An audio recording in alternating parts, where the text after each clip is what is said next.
السلام عليكم ومرحبا بكم. تحت طلب متتبعاتي كانوا طلبوا مني تليت لي مرق احمر بعد ما درت لكم تليت لي مرق ابيض ودرته بمناسبه عاشوراء. نقول لكم كل عام وانتم بخير. تبعوا معايا الوصفه وطريقه التحضير. هنا في كوكوط حطيت كميه من الزيت مع السمان، نصف صدر دجاج قليتهم شويه، راح نزيد حبه بصل مرابيه نقليها تاني جيدا حتى يطيح لي البصل ديالي. من بعد زدت التوابل اللي هما ملح، فلفل اسود، رشه قرفه بودره، ونضيف عود قرفه. راح تتنكه لي مليح لاصوص ديالي. كيف نزيد نقليهم مليح. بعدها راح نضيف نصف ملعقه طماطم مصبره، راح نزيد نقليها باش نحيلها هذيك لاسيديتي اللي تجي في الطماطم. قليها جيدا. راح نضيف كمية من الحمص، ونزيد هنايا فلفل احمر حار وفلفل احمر حلو. اللي عندهم الاطفال ما يديروش فلفل احمر حار.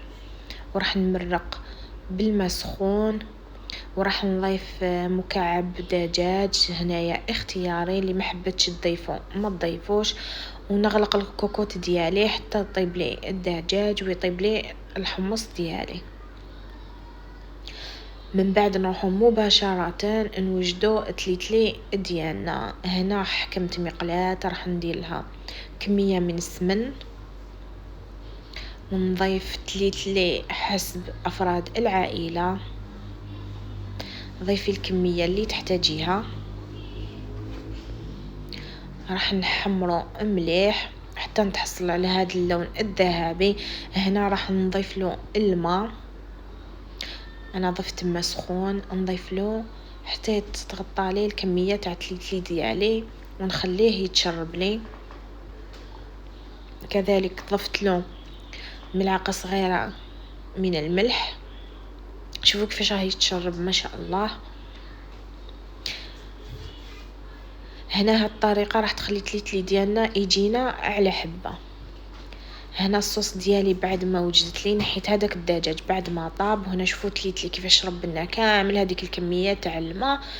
هكذا يخلي لنا التليتلي ديالنا يجي معسل ويجي طايب على حبه.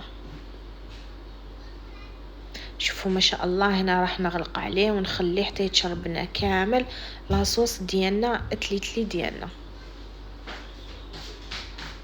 شوفوا ما شاء الله جانا على حبه، جا معسل وبزاف بنين.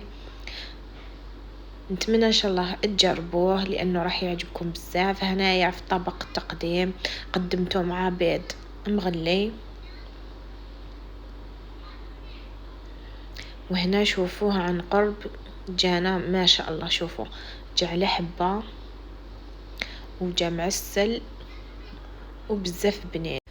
وهنا الى اللقاء، نتلاقاو في وصفه جديده بحول الله.